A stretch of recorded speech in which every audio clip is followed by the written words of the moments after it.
Hello, and welcome to First Christian Church's online book study of Autopsy of a Deceased Church, 12 Ways to Keep Yours Alive by Thom S. I'm Pastor Stephen, and I'm glad you're here. Today we are covering Chapter 1, Introduction.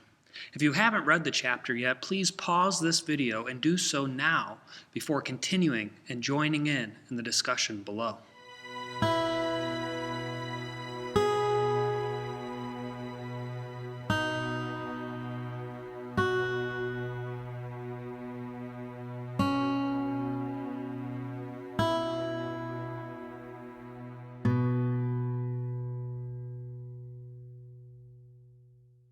Back in May, my wife and I began looking for a swing set for our children. Her aunt and uncle contacted us and said we could have their swing set as their kids no longer used it as long as we came and we got it. So we packed up all of our kids and we headed off to Elyria.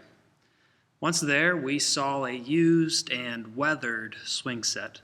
It had a makeshift platform for a slide that was kind of leaning to the side. It had several swings, and the whole frame was pretty mildewy and rusty. To me, it looked like kids had been playing on it and enjoying it for years. It was perfect. It looked like it was the source of joy, this great source of joy, but now had aged to the point it no longer served its current family. So we disassembled the swing set, we removed the rusted bolts and placed it in the back of a truck for the journey to our house. It wasn't until these last 2 weeks that I finally got to put the swing set back together. And to do so, we cleaned it up a bit. We replaced some of the hardware. We painted it and built a new clubhouse for the slide. And to do all of this, I had used decking that was removed from a 6-year-old deck at another house. Some of the materials were used as a swing set, some were used as a deck, and some were brand new. But they all came together perfectly to form the new clubhouse area for our children. And they love it, by the way. So what do swings have to do with our church and have to do with this book?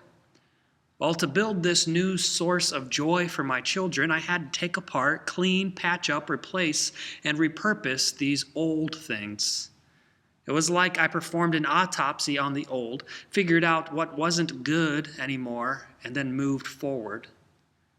There are parts of our church that need this kind of tough work done to them.